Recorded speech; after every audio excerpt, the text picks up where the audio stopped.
বাংলাদেশ জাতীয়তাবাদী দলের বিএনপি ৪৭তম চারা বিতরণ কর্মসূচিতে প্রধান অতিথি হিসেবে উপস্থিত থাকবেন। এছাড়া এই প্রোগ্রামে সভাপতিত্ব করবেন। কিছু সময়ের মধ্যে আমাদের এই অনুষ্ঠানের কার্যক্রম শুরু হবে, অনুরোধ করা হচ্ছে।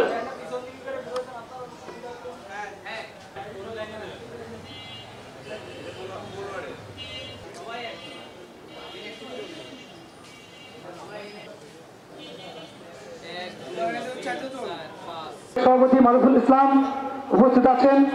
যশোর জেলা বিএনপির স্বেচ্ছাসেবী বাচ্চু রবুল উপস্থিত আছেন। বাংলাদেশ জাতীয়তাবাদী দল বিএনপি, যশোর নবী যুব দল, ছাত্র দল, মহিলা দল, বিভিন্ন উন্নতি নেতৃবৃন্দ সকলকে জানাই এবং সদস্য সচিব আজিজুর রহমান সাগরকে মঞ্চে আসন গ্রহণ করার জন্য অনুরোধ করছি। সকালে দলীয় পতাকা উত্তোলনের মাধ্যমে তীরের কর্মসূচি শুরু হয়েছে। এখন আমরা গাছের চারা বিতরণ কর্মসূচি। সম্মানিত নেতৃবৃন্দ, বিএনপির ৪৭তম প্রতিষ্ঠা বার্ষিকী উপলক্ষে বাংলাদেশ জাতীয়তাবাদী দল বিএনপি কেন্দ্রীয় ভাইস চেয়ারম্যান অধ্যাপক নার্গিস বেগম, বিএনপির খুলনা বিভাগীয় সাংগঠনিক সম্পাদক পরিশ্রমী জনতা জনাব স্পন্দন হিসেবে আবির্ভূত হয়েছে আমাদের সেই সমস্ত এই গাছের চারা আপনারা বিভিন্ন ইউনিয়নে নিয়ে যাবেন এবং গাছের চারাটা কিভাবে বিতরণ করতে হবে যাতে করে আগামীকাল সকালবেলা যার যার ওয়ার্ডে সেটা বলে দিয়েছি, আপনারা সেটি অনুসরণ করবেন সংশ্লিষ্ট ওয়ার্ড বিএনপির সাথে।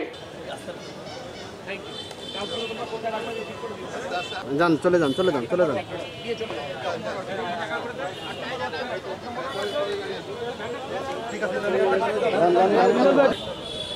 যান যান, চলে যান, চলে যান।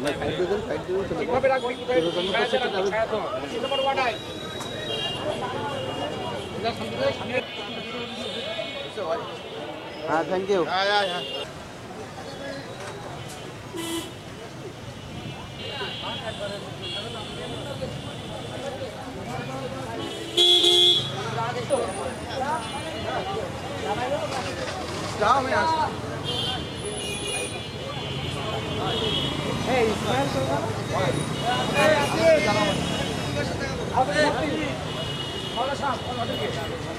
আমি এটা জানি না।